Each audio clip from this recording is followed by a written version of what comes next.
CNN's Jeff Zucker announces that he is going to completely revamp the programming at CNN and get rid of news and have a lot more shows with attitude.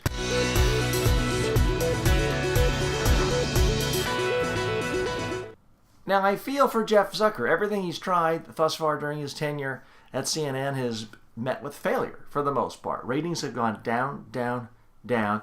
Here's the problem Jeff Zucker faces, and it's a problem that every public speaker faces. It's a problem that anyone who ever faces the media has to deal with, and that is, how do you come up with a message that's different, that resonates, that isn't just the same old stuff everyone is getting every place else? Now, I well remember when CNN started way back in 1980, it was so different, it was unique, it was new. Wow, this is the only place in the world where you can get news. There was no internet.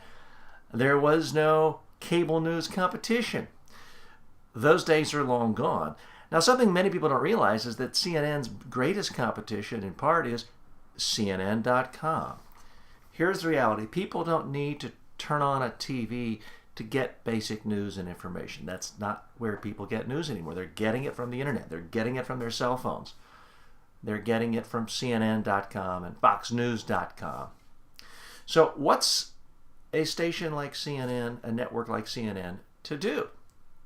The one area where they have had some success is shows like Anthony Bourdain, where he travels around and tastes all sorts of food and gives lots of attitude and personality. And that's where Jeff Zucker wants to go. Here's the problem. The easiest way to have attitude as it relates to news is to have it filter through a political philosophy. That's what Sean Hannity does. That's what Bill O'Reilly does. So they are analyzing the news from a conservative perspective. Rachel Maddow is analyzing the news from a liberal perspective.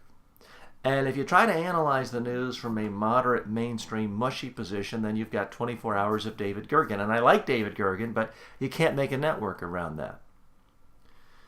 So I think Jeff Zucker is on the right track. The problem, of course, is it's wildly expensive to fly an Anthony Bourdain to 150 cities around the world for 11 shows. It's incredibly cheap to have Bill O'Reilly sit in a chair and pontificate. And unfortunately for CNN, that has to be the model. At some point, their corporate overlords are going to demand higher ratings, higher profits at lower cost. And the lowest cost model is having a solo voiced show where the anchor has strong opinions and can analyze the world from a particular position. Now, if I were CNN, what I would do is I would hire someone like, you may remember the talk show host Lionel. Kind of a libertarian, always interesting, always funny, but not a part of the typical left, right, liberal, conservative dichotomy on issues. I'd frankly give him a 3-hour show, and I would find more people like that because the cost would be low. It would differentiate them from MSNBC and Fox News Channel.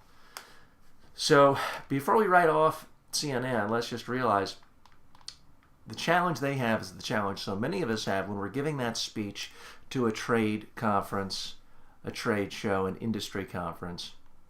You may be the greatest sales expert in the world in your own mind. You may make millions of dollars a year, but if you're getting up to give a speech in front of 1,000 other marketers, how are you really going to say something that they haven't already heard before or think that they've heard before? This ability to differentiate oneself without seeming totally outlandish or crazy, that's a very hard thing to do. And that's something all of us have to think about before we give any presentation.